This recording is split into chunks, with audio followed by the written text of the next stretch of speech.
You're listening to Zoom the TBT with Charge and Hayner.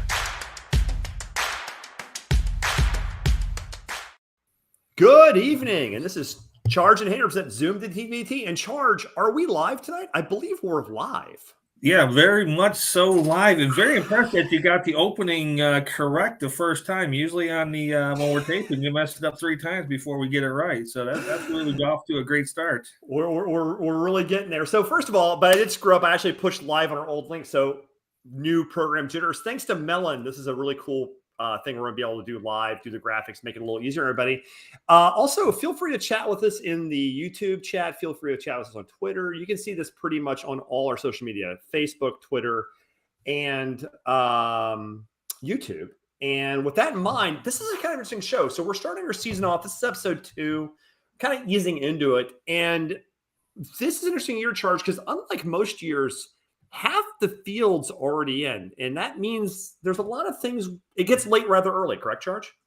Yeah, no, it's I think great for TBT, which I mentioned before, that they've locked in basically if you won last year any games, and you got an automatic invite to this year. So 31 out of the 32 teams accepted that invite. The money team, I'm sure, is going to be in, but they're not accounted for at this time. And then, of course, the Enchantment down in New Mexico hosting. So we're already 32 teams into this, and I think it makes it really, really interesting from a planning and strategy-wise that they're locked and ready to go versus kind of playing the waiting game. And you see they're locking into, from a TBT perspective, kind of release their new line of TBT 2022 gear already. So, you know, looking to capitalize on the extra time and the commitment. So, but hey, I love that 513 zip them up shirt. That was pretty sweet. Oh, so. yeah. I also, they've really upped their graphics game. And we've always talked about the fact that they've always had a good graphics game. And they've transferred, obviously, from the independent people ahead doing it to 99 Designs with Vistaprint. They've even gone a higher level with that, which is really cool. Also, and we're not going to get into this because this is a political show, but also our first TBT alumni is running for Congress as of today. Royce White, who played for Iowa United, is now going to be running for Congress. And that's literally all we're going to say about that today, because I have opinions which I'm going to keep to myself. Let's get into the regions, though. So obviously talking about this Charge. So we know 7 of the regions, and we don't know the 8th, but is it fair to say we're starting to get a pretty good idea of where the 8th could be? Yeah, I think it's fair to say, which is really cool. They're back to 8. Obviously, the COVID years, had the bubble and then went to 4. And getting back to 8 is really good for the TBT and the teams, and getting more regionals involved. So kind of first off on that is fantastic. But, yeah, up there in the Northeast, I see you have that blocked off in the very close to New York range of the map. And so we've been told all along that we believe it's going to be Rucker in New York City. I think TBT is innovative and thinks outside the box, and to have a regional and a outdoor event would be pretty cool in the overall scheme of things. Obviously, with that comes logistics, and I believe that's leads us more to believe that it's probably Rucker, because I'm sure a lot of permitting, a lot of planning and different things. If it was just going to drop into an arena somewhere, I think we'd be done now. We'd hear about it and be moving on. But I think the silence on this last region speaks volumes to where it could be. Yeah, and it's really interesting too, because I probably could go ahead and actually go call the parks department, start rattling some cages, but frankly, I've been pretty busy because, as Charles and I both are aware, if you have your own business right now, you've got more work to deal with. So this is all, at this point, still some squeeze and stuff. Plus, I'm not trying to blow up their spot. Also, Charles and I are going to make a concerted effort in season 3 to be a little more cognizant of the nice people who listen to us on Spotify, Apple, etc. So again, just the reasons just to refresh it, not just to see it. Also, we've got Syracuse, West Virginia, Dayton, Xavier, Cincinnati, Omaha, Wichita, and New Mexico. And we talk a little about what those 7 regions mean in the rest of the show, like what that sort of means. But let's go, before we get into our major point, Charles and I are both known for our bracketology. We've been doing that for a few years.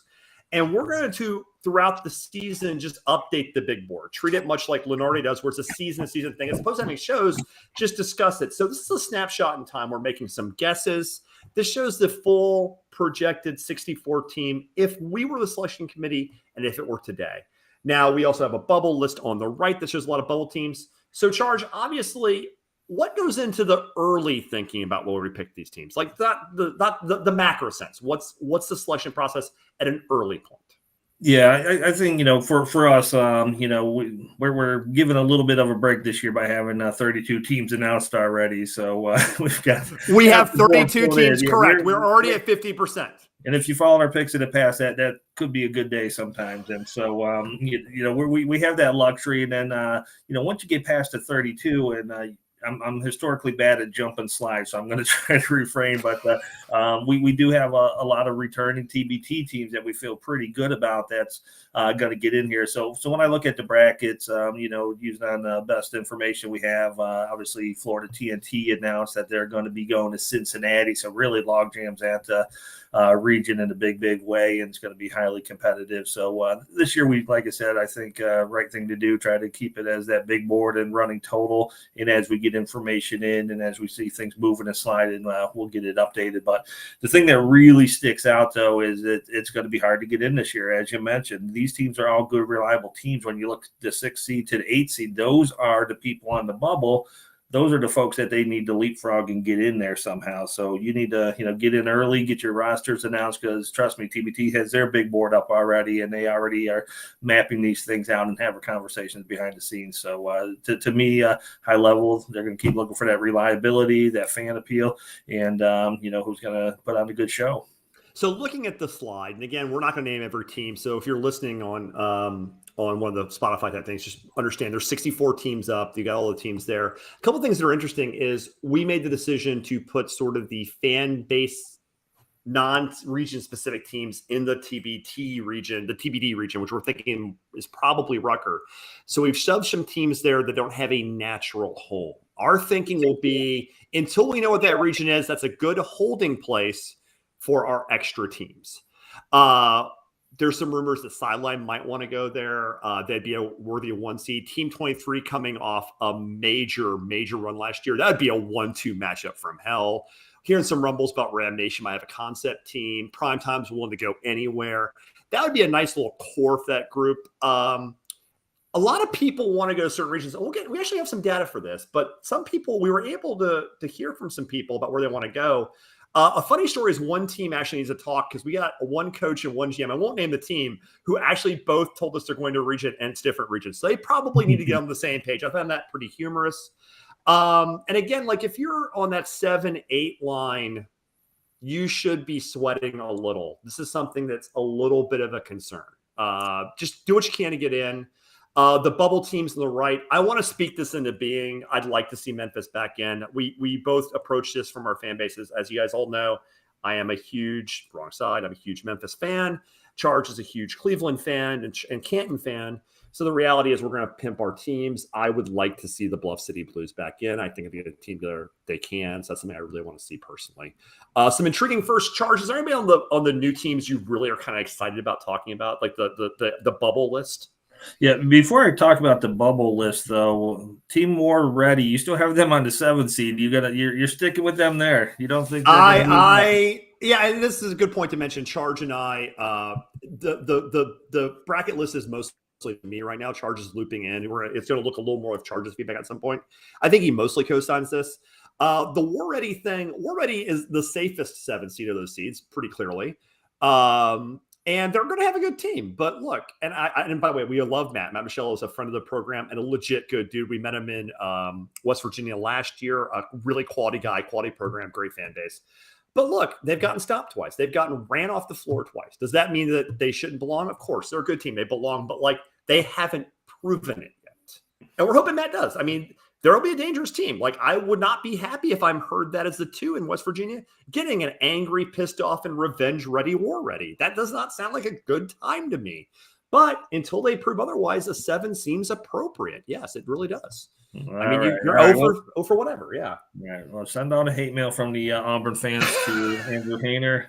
They'll be glad to address it. But, yeah, going to the bubble, I don't want to go in too deep because, obviously, we don't know the rosters. But some folks I'm rooting for, let's put it that way. I don't know if they're going to have the roster to step up and win. But Overseas Fit, obviously, really like them. They have a winning pedigree, a lot of history with Gale Nation, and I think they're going to have access to a lot of good players. So I see Overseas Fit making a move here. Alex's Lemonade Stand, who's for ALSF guys. 100%. They're working really hard. They got some Northeast Ohio flavor on their team and the leadership over there. So rooting for them. And then I thought Utah Valor was going to sneak in last year. It was close, but I still want to see these guys play. They work hard. TBT. So those are the folks I'm rooting for. Nothing against some of the other teams. There's some really good teams there, but we need to see how their teams develop a little bit more before I'm going to commit to bumping any of the top 64 out. But those are some folks I'm going to keep my eye on and I'm rooting for. Now, the other thing I also will say too is about this briefly, and we'll get on the rest of the show because there's some things we really want to talk about. Georgia Kings in the 8 in Omaha. We are hearing rumbles that the Vic Beasley tournament will not run in time to provide the play-in option, which means as of today, to the best of our knowledge, and could be wrong, is that there won't be a play-in option this year. There'll be a buy-in, but not a play-in, right? Which teams like Utah Valor, like the Vultures, like the Du Bois Dream, those are teams that probably need that option. So it would behoove somebody who's got a pocket and wants some press to go ahead and call a tournament now to do what Vic Beasley's doing. Charge and I will be happy to go and be the sideline announcers. We'll get our boys.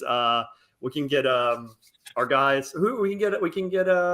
Why am I blanking on names of the live shows? For play calling, Scarborough and those guys? Yeah, get Scar to come call it for him. He caught some games at the Beasley last year. I'm about to say, yeah, we'll get him down there. And I think him that's and how Teach, we talked about that last year without going too far down a rabbit hole, but I think that's the way the field expands in the future. TBT, plans, don't go over 64, but figure out how we have these extensions of TBT and these players. I think that's the way to go. Yeah, bring back the Jamboree. What's that? Oh, the Jamboree. Yeah, no, I don't want TBT to run any play-in games, any Jamborees. I'm focused on the 64. But I'm hearing there is buy-ins as well, but I haven't been able to confirm how much dough it's going to cost this year. So we'll see if we can't run that down at some point. But it goes up every year, so should be interesting. Definitely. Okay, on that note, then, and we're going to get into the teams on every other show. So let's kind of go ahead to sort of getting into the general point of this specific show.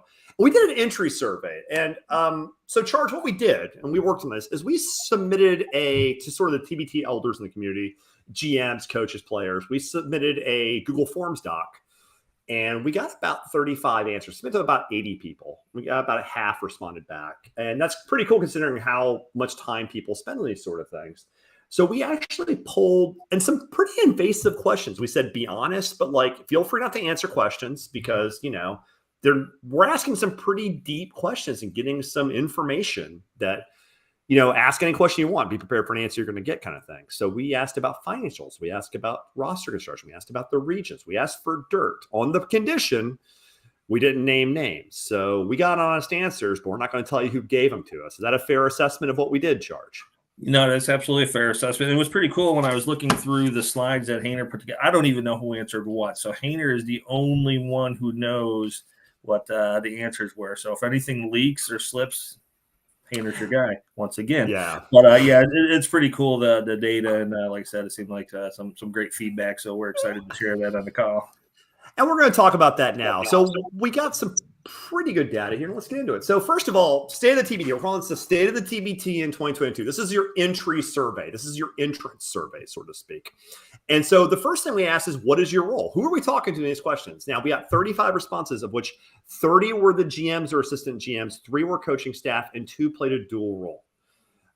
So predominantly the people that answered these questions were the people who are the organizers or the runners of the team, which we think makes a lot of sense. So, Charles, you weren't surprised by that, right? Yeah, no, I'm not surprised at all. These guys are the workhorses of the TBT teams. They're out there, making sure everything, all the I's are dotted, T's are crossed from A to Z. And so to get the responses from them is fantastic, and doesn't surprise me. These guys get engaged not only for 2022 and 2022, but as soon as 2021 was ending, they were ready to go. So these guys are always planning, thinking, looking a step ahead to see what their next moves are. So they're ready this year.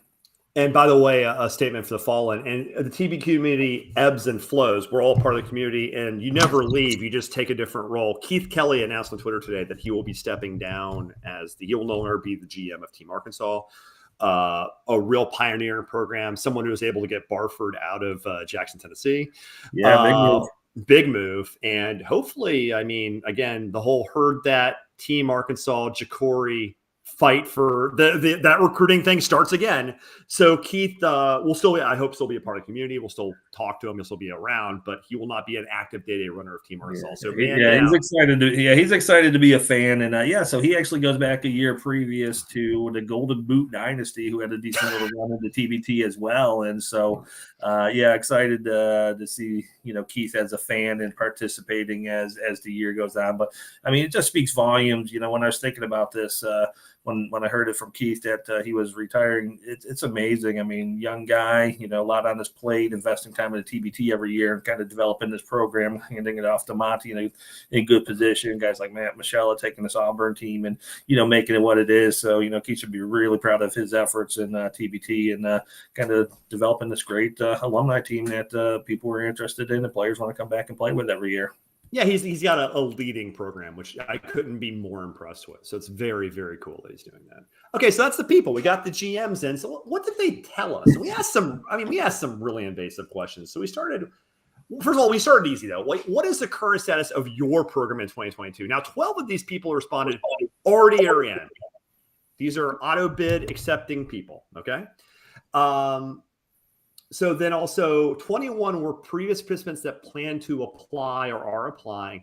2 have never been in. So 2 are sort of rookies trying to get in. And no one who answered was actually undecided about it ongoing. So we only got people who are engaged, which makes sense. So already you're starting to see these are people who have done it before on some level for the most part. So these are not rookies. These are not people unknown. So you're going to get some fairly honest and constructive answers. Again, Charge, no real surprise about who participated, correct? Yeah, no surprise at all. I think those teams that are kind of new to the game, some of those folks, have been in the TBT circle, just haven't reached the tournament yet. So it just really shows this depth of I think the depth is going to be less, but the quality and, so we may never see the days when we're getting 115, 120 teams apply anymore. You may only see, in the 80 range, 85 range, but they know the TBT, they want to be in, they're hungry to get in. And, so no surprise here. Yeah, I find it really interesting too, because I think like our bubble board is, I think around our full board of all possible teams we're considering is something like 80 something teams right now. And as teams haven't declared, we're making guesses. So some teams we haven't heard of yet will enter, and some teams we think will enter aren't going to happen. Also a good time to say one real quick thing. If you don't see us on that first slide off the board, we don't know you exist. So if you want us to help you get some publicity, if you want to be on the show and talk about your team, if we don't know about it, and we're probably 2 of the people most outlets we follow this tournament like crack addicts, if we don't know who you are, no one knows who you are in this community. So you need to kind of like get out there. It's a good checkpoint. If you're not on that board we showed in the first thing, it doesn't mean you're not a good basketball guy. Obviously you are. You're playing or something, but we don't know who you are. Good bet other teams don't either. Just a fair point. So say hello, basically. Okay, what is your confidence level of getting in bid? Now, this is where the rubber meets the road. So 12 are accepted. So 12 are like, we are in. 8 feel our team is a lock. 12 feel our team should be in. So not a lot of bashful people here. A lot of people like we're getting in, which, I mean, confidence is good. A little bit of honesty near the bottom. 2 people felt their team actually needs the bubble, but needs help. And 1 team very honestly said they think their team is a long shot. They think they're basically a 16 seed waiting to happen. Delusion, confidence, well-placed confidence, Charge. Are people overconfident, or does this sound about right? People who are applying know they're kind of in. Yeah, I think people who are applying in that group of, let's call it 20. So you have our 8 that feel it's a lock. You got your 12 that feel our TB team should be in. The numbers start to close really fast on that 64. So you take those 32 that are in right now, add to 20, you're already up to 52 teams. And you need to have the confidence, but just knowing, like I said, I don't know everyone who responded, but obviously, Auburn's not in yet, but, they're going to get in. The D2s of the world are going to get in. The D3s of the world are going to get in. And so there's these teams that have been fixtures, primetime players, they're going to get in. And so I think it's well placed. I think it's feels right that you're probably fighting for maybe 12 spots. And, that's not even counting the people we don't know yet. The CP3 start rolling up again. The money team gets back in. Some new teams that just we saw it last year. A lot of strong alumni teams got in really late to the game. So I'm sure they're working with TBT behind the scenes to help build those teams. But the 64 is going to close very, very quick. So you got to get in early on this. Just because we're trying to interact with the people who watch our show a little bit, I checked on Twitter while you were talking, and Danny Holtzman of the delightful people that run Brotherly Love said, and I quote, 5 seems very low for Jimmy V, and I hate Vinny. He obviously doesn't hate Vinny. They're friends, actually. That's a funny statement. 5 seems, and Vinny's going to hate this, 5 seems appropriate for Jimmy V, actually. They're a dangerous 5 seed, but I think they're a 5 seed. Yeah, that's a team where Vinny, like I said, I had the pleasure of bumping into Vinny in Indianapolis twice this year already. So he's did his ears walk in the room before him? No. He was all right. Benny's the man. Benny's the man. Yeah, but I mean, it's just really interesting. Some of the players that they have access to are just really right on that NBA fringe. And if those people fall out of the NBA and they play in the TBT team, Jimmy V, they're going to be really dangerous. But obviously Vinny root for his guys to be in the NBA. But I think they proved themselves last year, and those guys are going to be solid this year no matter what. Of course, they already announced Jordan Swing as their number 1 player, one of the greatest charge of all time, and so they have that going for them. So, but yeah, that was a great battle last year, Brotherly Love and Jimmy V. So that was fun to watch. But yeah, we'll see how it goes. So I'm not as focused on the 1 through 8 too much yet. Not yet. It's too early. We'll definitely directionally put it in there, but we'll see. Yeah, fair enough. Okay, so if you're already in, what is your first priority? Now, this I found surprising. So 73%, 19 of our, now, by the way, also the responders are less. So we have 26, which means some people are saying they're already in, some aren't. So the responses went down, some teams aren't in. So for example, if you're already in, what is your first priority? Of the 26 responses, 19 said recruiting a roster, only 6 said sponsorship, which I found a little surprising because I would think with the added expense of how this is going, I thought it'd be interesting. I thought there'd be more people chasing makes. The rosters might already kind of been locked in, but some people are still working on their rosters, even if they're already in. Charge, is that surprising? You think people would be chasing money a little more at this point, or is it still roster time? I think it's still roster time. The car can't go down the road without the wheels on. So, until you get a good vibe, because part of the selling the sponsorship is going to be selling the players that you have on your team, who's going to show up, who they might be able to leverage for meet and greets or, whatever the case might be, or your chances of winning, let's be honest. I mean, if someone's going to invest bigger money, which we'll talk about down the road, they're going to want to know that's a team that can win or go deep. Some people just have fun money and don't care. We saw that last year a little bit. But at the end of the day, when you're asking someone to fork over a decent chunk of change, I think they're going to need to know the product a little bit more. So I'm not surprised on that. And we'll see when the money falls in here shortly. Yeah, no, I mean, we did ask money questions. Not surprising. I will say this is like, as the cost of this goes up, I would think also having the money in advance allows you to, recruit better. You can offer a stipend. We'll talk about it in a bit. These are things that the money allows, because this is getting way more expensive to get into. I was talking to a team that hasn't run in a while and may run again, and they were discussing some numbers, and I think the numbers are too low now. I actually think the numbers just keep going up, and we'll get to that in a minute. So at this time, is your TBT program an alumni team? Of the 35, this is kind of telling. 16 or 45% said, yes, we are an alumni team, which shows that it's becoming more and more of a college alumni team event as we go on. Not 100%, but it is going that direction. 12, no, we are not an alumni team. And 7 said, sort of, we're a blended team. Samples of that would be like D2 as a blended of multiple colleges. So Bayheim's Army? Are they blended? And I don't know if they filled out the survey or not. I believe they all went to the University of Make That Paper. Yeah. And yeah, I think it's great with the alumni vibe. There's 100% always going to be spots for the non-alumni teams that show up and have performed in the past, the Prime Times, the Everlines, just to name a couple, the Brotherly Loves, Jimmy V. There's always going to be a place for those guys. They help build the TBT.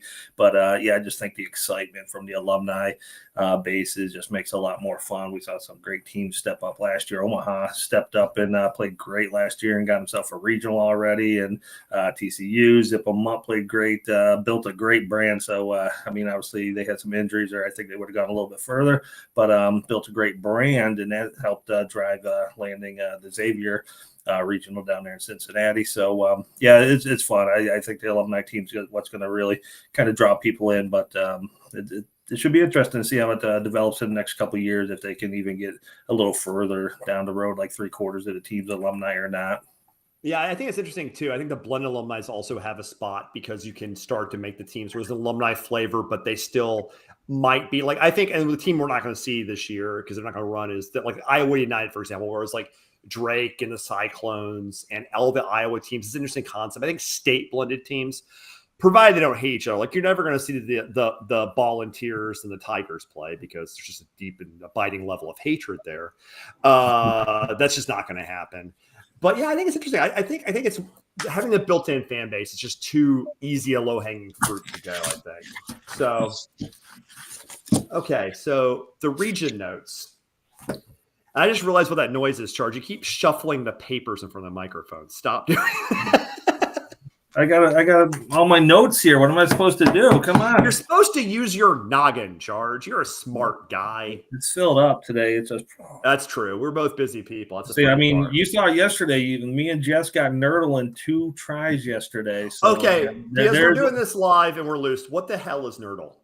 It's just like Wordle, but it's numbers and equations. So you got to make up the formulas and blah blah blah. So only smart people like me and Jess would get that. Fucking nerds, I tell you. Fucking nerds. All right.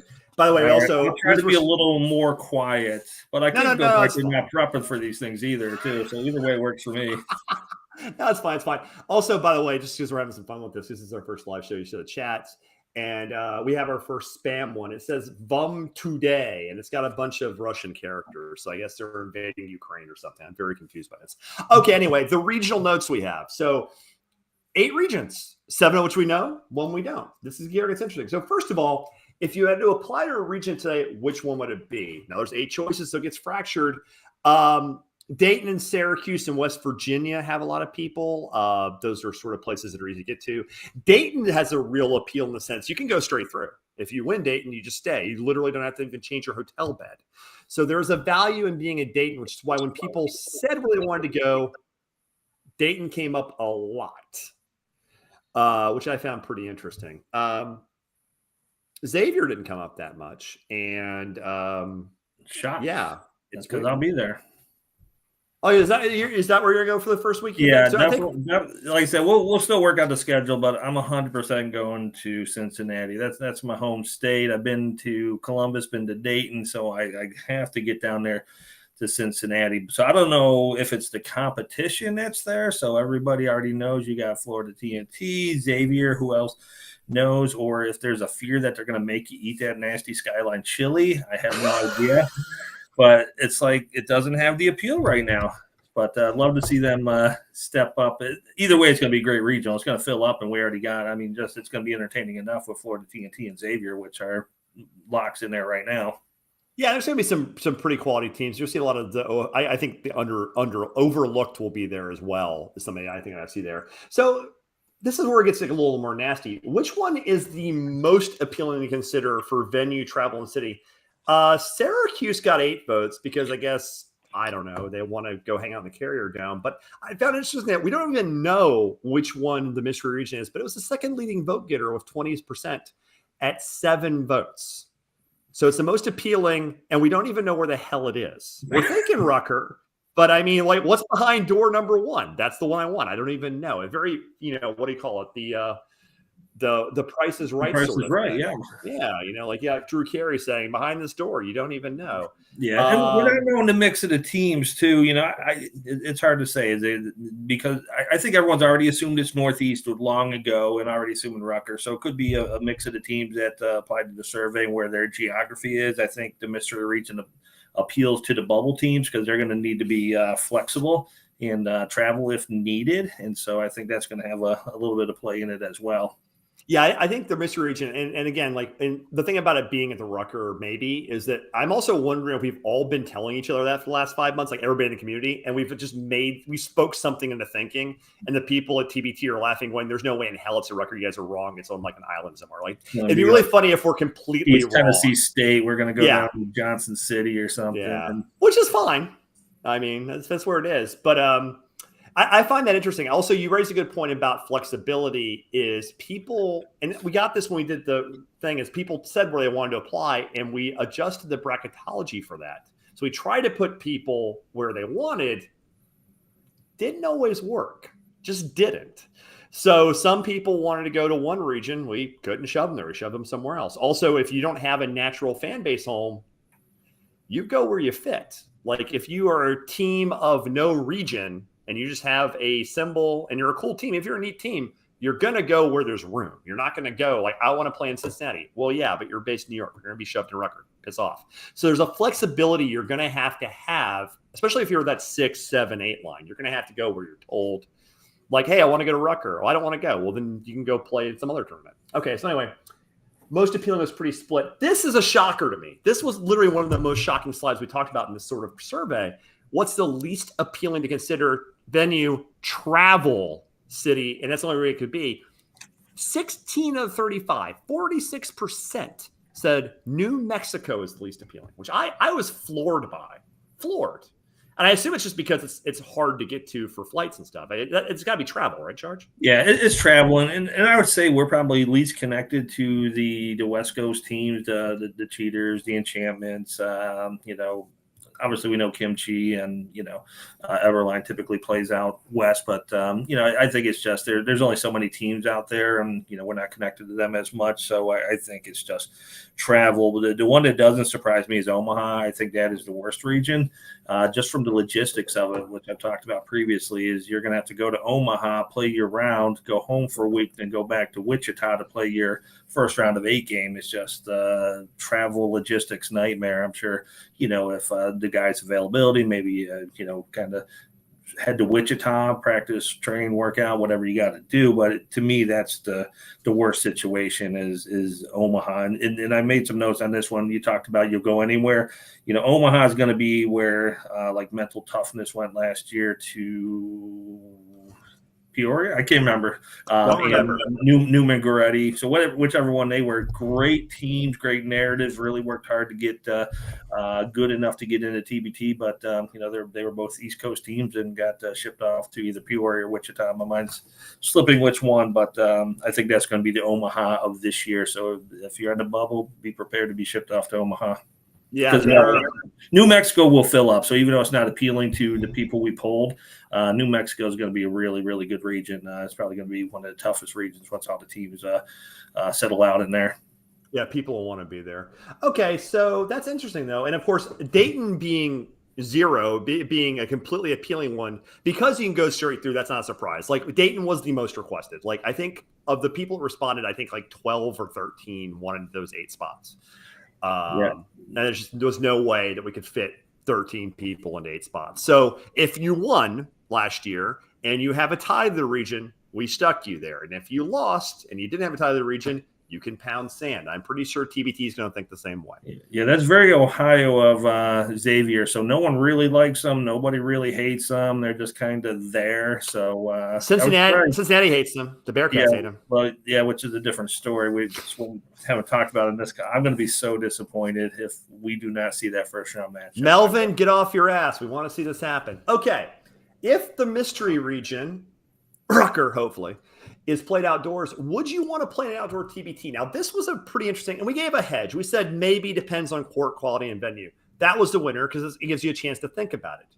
16 of the 35 said maybe. 10 said yes. 9 said no. This is a very evenly split question, which gets into the logistics of it. Let's just hypothetically say it was Rucker. Let's just go ahead and say maybe it's Rucker, right?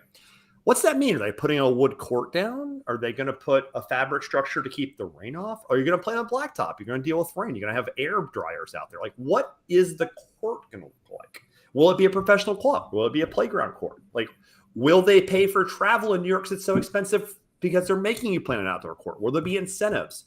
Or are we completely wrong and it's not outdoors and we're barking up the wrong tree? Like, Charge, what is the interplay of the outdoor region? Yeah, I can't wait to find out. It just, to me, the logistical challenges that are going to be there just seem so high. But TBTs have never backed down from a challenge. They got the first bubble tournament off the ground post-COVID, which speaks volumes to their commitment to the tournament and commitment to doing things the right way. So if anyone can pull it off, it's TBT. But I'm on the 50%. I'm a no. I just don't like the vibe, the outdoors, and I like the traditional court and the regions. And I know you're different because you're a New York guy probably, but I just prefer to be predictable and consistent and kind of know what I'm getting into. You prefer to be predictable. That's shocking, partner, that you prefer to be predictable. I find that flooring that you would say that. I like the idea. First of all, generally, I agree with you. I actually want them to be indoor, like the college stadiums. The Charleston vibe last year, which we were both at, and hopefully we're both will be at again this year, was incredible. Columbus last year, so I don't know why they're not going back at this point. Columbus was amazing, a great city and a great venue. I really enjoyed my time there. So generally, I do prefer the smaller venues, college venues. I completely get you. I completely agree for the most part, but a little bit of dessert, a little bit of a different flavor. The idea of playing, especially at a place like Rucker or another huge playground venue, would be pretty historic. I mean, great ballers play there, and it's a historic court. I would actually think, as a change of pace, it's worth doing. So the bigger thing is court quality. Like, are people going to want to play on asphalt? Are they going to be able to be insured to play on asphalt? Will agents pull players on asphalt? Will people be like, you can play this, but you can't play at Rucker unless they put a wood floor down?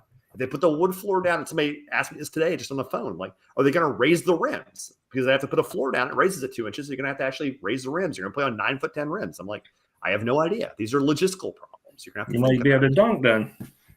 We'll talk about that some other. You get your dunk camp going. Oh God, I'm down 10 pounds, but I still have a lot to go. It's ridiculous. Training's killing me. Okay, financials. Cash rules everything around me. Okay, so does your program have a primary sponsor lineup for TB 2022? Now, this is where it got personal, and we actually added a prefer not to say thing. We were asking, you can ask any question you want in life. You just got to be prepared to get any answer you're going to get. 13 people said yes. 38% have a primary sponsor already. I found that really heartening. That means almost a quarter of the field already has a Daddy Warbucks paying their bills. That's key because this is getting more and more expensive, which we'll get to in a minute. 19 said no. Now, obviously, getting sponsorship is a big part of this now because this is expensive. Hell, when Charge and I go, we're paying for hotels and travel on our own dime. That's expensive enough. I can't imagine doing it for 14 people. That sucks. So it's a pricey thing to have to do. 2 prefer not to say, which, it's none of our business. That's a fair answer. Charge, what do you see here? Yeah, I mean, at the end of the day, I mean, obviously people are going to be working hard at getting some kind of sponsorship. I mean, it's required for the TBT. The size of it's going to vary depending on the alumni team or the quality of the talent or the booster who's got the money to back it. But, I don't think you can roll real hard into TBT unless you have some kind of backer. And the reality of it is we know GM's out of pocket a lot of times every year, and there's some definitely stress on what they have to do if they don't get the primary sponsors and get it lined up because there's some table stakes in TBT.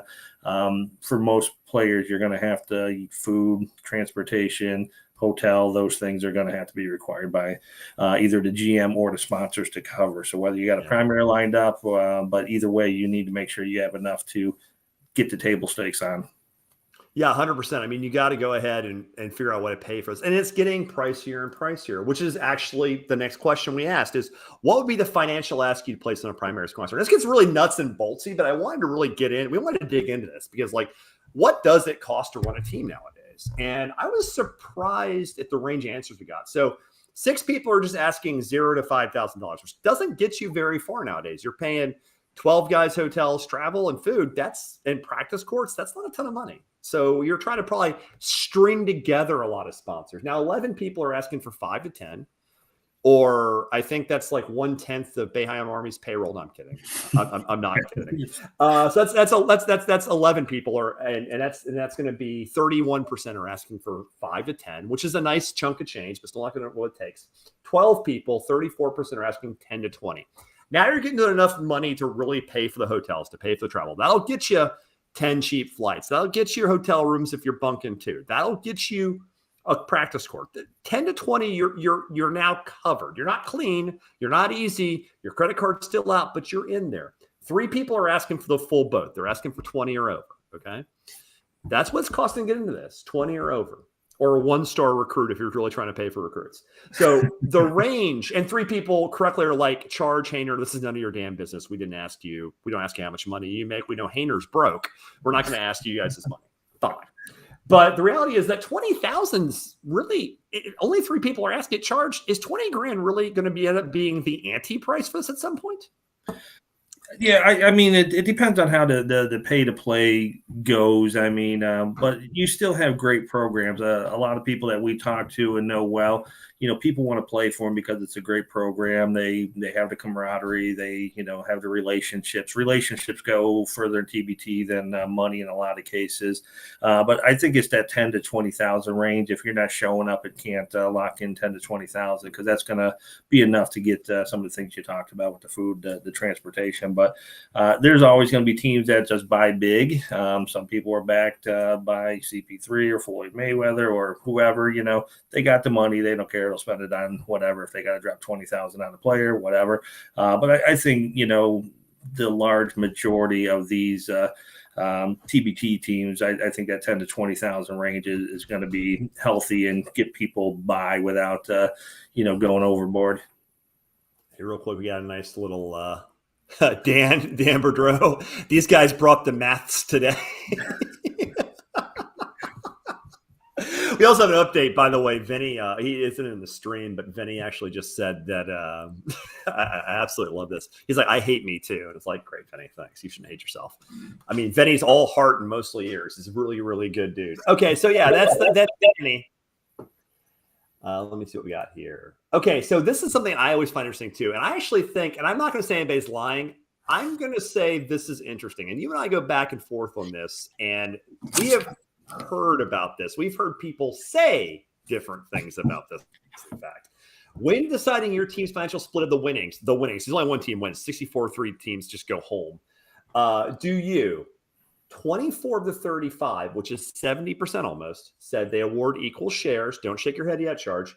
23% say they weigh the shares based on potential impact. And 3, very honestly, and I think this is a fair answer, prefer not to say, even though it's no longer an option, TBT now needs to know the shares, and there's stories we've heard about this that are just insanity.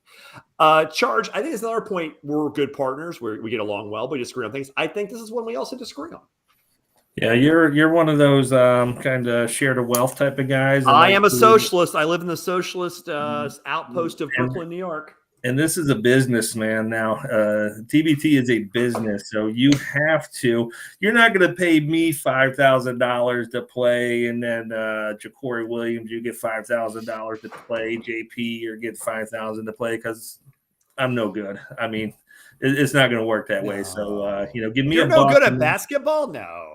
I'm a little old. The knees are creaky. I was okay today, but I'm definitely not going to tout any major skill level. But what's that line by Jay? I'm not a businessman. I'm a business, man. I mean, yeah, it's about paper. I will say this. Like, I think the hybrid thing where everybody gets a baseline and then there might be some performance-based things makes a lot of sense.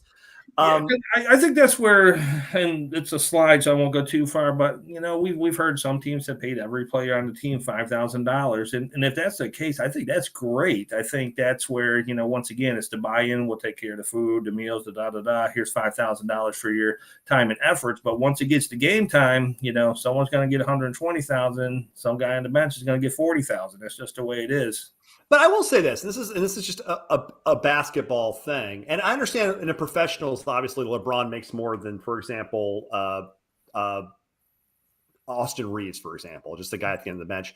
But the reality is you ask people in basketball to sacrifice touches, to sacrifice points. So, for example, and we'll just throw out a random team. We'll talk about like Sideline Cancer, who are great guys, obviously. Marcus Keene is their leading scorer. He is the guy taking the big shots. But that team does not function as a high-level team with Eric Thompson eating glass and throwing his body around. Keene can shoot clean because Thompson just acts like a complete bull in a china shop. They have different roles. Which one's more viable? I don't know what their split is. I don't know what their answer would be. I have no idea. I don't care. It's not my business. But I don't want them thinking about their money when their roles come up. I really don't. So I think with some teams, it depends on the structure too. It also depends on the people you're dealing with. Yeah, no, totally agree. But yeah, I mean, Eric Thompson, Marcus Keene's not the best example. It really isn't. You're right. But they have different roles. They have different roles, but are key contributors versus the last guy to bench. And Sideline Cancer is obviously playing for a cause, and one team that may look at it differently as we're on this together. A lot of the money's going back to Sideline Cancer, which is fantastic once they win here someday in the near future. So they obviously, I think they're playing for a cause, and that probably weighs a little different versus another team that, bringing in hired guns and, they're playing for the money only. So that I think is going to be the difference. Yeah, it completely makes sense. Okay. So anyway, this is a great question. This is where this is going, by the way. So this event has evolved. Does your program plan to offer players a stipend?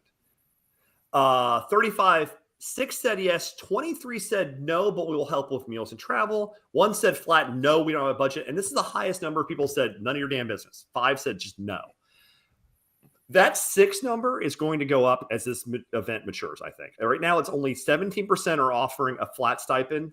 I don't see how I mispronounced it both times. I pronounced it differently both times. Stipend. I was going to ask you, is it stipend or stipend? I'm a stipend guy. If you learn nothing from me, learn that I can't pronounce anything. No, seriously. So being raised military, just again, we're doing live. We'll kind of bounce around a bit. Being raised military, I lived at 20 different schools as a kid. My accent is from Virginia, from Tennessee, from California, from Chicago, from Louisiana. So if you learn how to speak English from me, you have failed at life. I can read and write anything. I'm a great writer. I'm very literate. But the words that come out, the verbalizations, which you don't want to hear from somebody who's a podcast partner, by the way, just gibberish, honestly, just absolute gibberish. So, but yeah, I would go stipend, actually. I know why I said stipend in the first place. But yeah, the 6 number is going to go up. Teams are going to have to, at some point, start playing players, I think, to get them to play in this. Not like $100,000 or anything, but like to have a credible team at some point, it will probably go that way. It's starting to go that way now. We hear some teams are paying players. We hear a lot of teams aren't. But that will increase. As the stakes get higher, the people who get paid will get higher. That's just the way it's going to go. Charge, do you see that genie everything and put back in the bottle? Yeah, probably not. And I think some of it's going to be dictated is where TBT goes with the payouts in the future. So right now we're still at $1 million, and what's kind of interesting, it sounds like a ton of money, but when you start spreading that out over a GM and a coach and 10 to 12 players, that money gets small in a hurry. So if that goes up to $2 million and you truly have a nice benefactor, you're going to be paying players and you're going to be chasing that. So I think what TBT does with the prize money down the road will dictate how aggressive people need to be and are going to start. But, I truly hope that, it doesn't price people out of the game, because those are my kind of people. That was 23 that are going to do the meals and the travel and the hotels and all that good stuff. And that, to me, I think is a good culture for the teams. And those are people who truly want to play for the love of the game and the love of TBT. And so it is a business. I think it's going to continue to evolve that way, but I wish we could stay in that nice land of the 23. Yeah, I think generally it's going to get to the point where, well, I mean, it's interesting because as the money gets bigger in this event, and it's not in its mature thing yet. I mean, at some point, people who help make this will get pushed out. It's the nature of the beast. Some teams will filter out as this gets bigger, and that's going to be sad, but it's going to be a part of progress, so to speak. As the money gets bigger, at some point, I think TBT will end up paying teams to do this. I think it's going to end up happening because at some point this will mature. This will become a bigger event. I mean, good point to mention, talking about the way it's evolved. And the big three may argue this point, but I mean, the Elam ending is a big part of the All-Star game because CP3 loved it here, and it became a part of the NBA fabric now. Like the TBT has been a good lab to help the greatest league in the world evolve, which is something that's going to give them a certain level of prestige going forward. This has become the event of the summer. With all due respect to the 3-on-3 half-court league that some people play as a way to get the old folks out of the old folks' home. It's a great way to do that. But I mean, this is the best competitive basketball you're going to see in the summer, and that's evolved. So the money will get bigger as the event continues to get bigger. Yeah, and as the money gets bigger, I'm without going too far down another trail, but I loved how in the past, I guess it was 2 years ago, the whoever won the regional got like 25% of the gate, which was pretty cool. So you can kind of incent people. Hey, if we get past this regional, we're going to be guaranteed this kind of money. Do you pay per win along the way? So I think that $1 million is still significant, but if you pay people per win or pay per region as you move forward, then that's where I think it gets very, very competitive, and a lot more meaningful at a local level. Well, I like what you said too, and I'm big on not putting my hands inside other people's pockets because it's none of my business, it's not my money. And we will, as independent people, always feel free to critique TBT because while we're fans, like we have our own ideas, but we also have to be very openly to say, John and Dan have created this thing, so it's their thing. They've done it, so it's their call. So they should listen to us or not listen to us as they damn well please. But I like the idea when the money gets bigger, not going straight back to the 2 mil. Keep the 1 mil as the stated winner take all, and then have the incremental as they get back up to having a 1.1 or 1.2. Throw that 0.1 and that 0.2 into the regions, into a per win thing, or into the travel. So that way, like there's some money going back, but the big number is still the big number. And that might be a way to sort of split the baby, so to speak. Okay, keep it moving. Speaking of that, do you like having some expenses paid, travel, hotel, and the purse being 1 mil, or would you want to have no help and put it back to 2 mil? Now, we're hearing that this question may not even apply anymore. There may or may not be hotel help this year. We've heard some things about that may make the slide somewhat not even applicable, but basically 2/3 said they'd like to keep it 1 million and keep the help, which I found surprising, to be honest with you. I thought people just want the bigger purse. But I guess some teams are quite cognizant of the fact they're trying to get their name out there and as a developmental thing and a marketing thing for their players and may not even have a chance of really winning. Charge, again, like, are they going to pay up 2 mil soon, you think? It'll probably be a couple more years. Yeah, I mean, no idea. I would just be a guess. But, and I think what really it comes down to the reality of it is it is a 1 million winner takes all. I mean, overseas elite pretty much every year you knew they were going to win the tournament. So a lot of other people are playing for the love of the game. GMs don't want to come out of pocket for this thing. I mean, it's just we've heard some numbers, and definitely not where I'm going to ever be if I'm a GM. If I will find the sponsors and make it happen.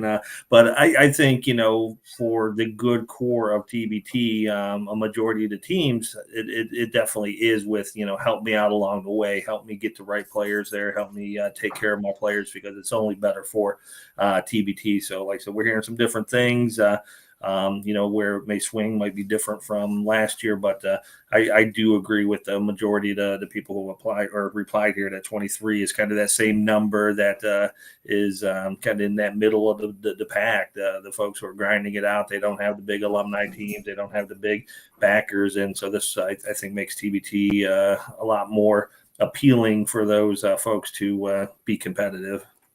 Okay, we have one more thing we asked, and this is where we're going to end it, is what does your team look like? How many commitments do you have? And I was surprised at how many people have this team moving already. So of the 35 responses, 10, no one's coming empty-handed. Everybody's got at least a couple of players. 10 have 1 to 3, which is a nice core to start. I mean, we're still 4 or 5 months out from this. 15 have half their roster. 28% have half the roster. But this is what floored me. 28% of the people, 10 people, have, and I actually did the slides in the wrong order, so the slides actually got a small graphic error. It says, our intern screwed up. 28% have 7 plus. I want to repeat. 10 teams have the rosters already. 7 plus. They've got a roster. They've got a starting 5 and a short bench already, or more. So 1 out of 8 teams in this thing is closed. Their rockers are locked. That's insane. We're 4 or 5 months out from this. 10 teams have locked rosters almost.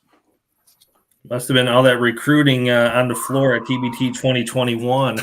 So they were locking it down last year. A lot of greased handshakes. Yeah, and I think you do have to have your team ready to go. And I've always given that advice to the new teams: is you can't wait in 2 weeks before the TBT application deadline come rolling up in here without a narrative, without high level players that with a great story.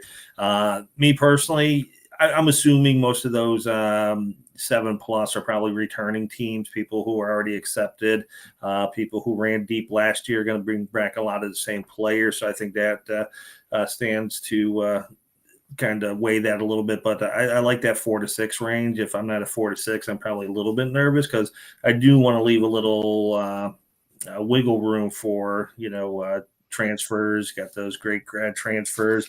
Got people who may leave one team that they played on for a couple years and join another team. Jacory. Yeah, Jacory maybe. Some other one's been dangled out there. We talked about it on the podcast before, but there's another big name we're hearing is going to move, and getting word of that tonight that it's a done deal. So if you listen to our podcast before, you'll maybe pick up on that. This is where the real show happens after we kick the viewers off and me in charge of the show. Don't say a word. If I'm a GM, I'm happy with 4 to 6 players because things are going to happen. I mean, things are going to happen, and you need that flexibility. And I think there could be a point you have just too many players, too much going on. You're gonna have to let some people down, burn some bridges if you committed to someone and can't get back out of them without burning a bridge. So 4 to 6 feels perfect to me if I was a GM. Okay, so that's our slide deck. So Charge, first of all, a few bumps, but this has been a fun sort of process having it live. I think we can keep doing this. Where do you feel we are at right now? So it's February. TBT is in August. Long way to go. Should be a pretty fun year, right? Yeah, I'm excited. Two bridges we got to cross with TBT, I guess, in the near future is going to be where is the regional. So obviously, we got to get past the assuming and hit the ground running with whatever that is, because that's going to kind of sort out some things and some people and where they want to go. And then obviously we got to understand when and how long that application period is going to start, because there's people chomping at the bit that are waiting to apply that wasn't an auto bid. And so that's going to be pretty fun to see who's in there. I mean, we have a pretty good bubble and we talk to a lot of teams, so we know who's going to be in this the day the application period comes over, but there's still, I'm sure, plenty of teams in that 10-15 range that we don't even know they exist yet until they start applying to TBT 2022. And so those are the next two bridges to cross, and I can't wait to get those information pieces out there. So that's what I'm looking forward to. And again, if we don't have you on that first slide, we don't know you exist. Please let us know, because we'd like to hear new stories. I mean, it's always interesting to see who's out there. And we're guessing on some teams, and we're probably wrong about some teams. So let us know. On that note, Charge, I think it's a pretty successful episode. I think we should close it up. Any last thoughts? No, I think, like I said, trying some new things this year. And as you guys know, we're always open to some feedback. So if there's a topic you want to hear, we got some great shows planned, a couple, 2, 3 deep now. But if there's topics you want to hear, people you want to talk to, shoot us a message on any of our social platforms, and we'll get on that. But it's always fun, engaging with the TBT community and doing the show with Hainer. So excited for, I guess we're already up to this episode 2, so we're already well kicked off into season 3. So excited to just keep it going and keep talking TBT. All right. On that note, this has been Charge Anderson, ZoomTheTBT, signing off. Hope you enjoyed listening to Zoom the TBT with Charge and Hainer. Subscribe to YouTube, follow on Twitter, and give us your money.